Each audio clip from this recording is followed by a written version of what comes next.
25শে December কাজাখস্তানে ঘটে যাওয়া ভয়াবহ বিমান দুর্ঘটনা রেশ কাটেনি এখনো। দিন কয়েক আগের ঘটনায় মাঝে ফের একই ঘটনা। পরপর ঘটে চলা ভয়াবহতার দুর্ঘটনা শিউরে উঠেছে বিশ্ব। তবে কাজাখস্তানের পর এবার দক্ষিণ কোরিয়ার নোমান বিমানবন্দর। রবিবার ব্যাংকক থেকে সেখানে ফিরছিলেন জেজু এয়ার সংস্থার বিমান। 181 জনকে নিয়ে নামার কথা ছিল বিমানটির, যাদের মধ্যে 175 জন ছিলেন যাত্রী এবং 6 জন ছিলেন বিমানের কর্মী। সব ঠিকই ছিল, কিন্তু বিপত্তি ঘটে নামার ঠিক আগে মুহূর্ত। বিমানবন্দরের রানওয়েতে দেওয়ালের সঙ্গে ধাক্কা লাগে বলে জানা গিয়েছে আন্তর্জাতিক সংবাদ সংস্থা সূত্রে। জানা গিয়েছেন দেওয়ালের ধাক্কা লাগার পরে আগুন জ্বলে উঠে বিমানটিতে, তারপরে সেটি ভেঙে পড়ে রানওয়ের উপরে।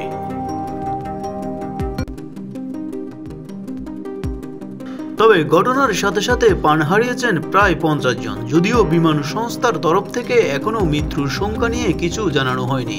তৎপরতার সঙ্গে শুরু হয়েছে উদ্ধার কার্যক্রম, নেভানো হয়েছে বিমানের আগুন। গুরুতর জখম অবস্থায় উদ্ধার করা হচ্ছে কয়েকজনকে। কিভাবে এই ঘটনা ঘটল খতিয়ে দেখা হচ্ছেও তাও। ইতিমধ্যে অগ্নিকাণ্ডের মুহূর্তেও বেশ কিছু ভিডিও ছড়িয়ে পড়েছে সোশ্যাল মিডিয়াও।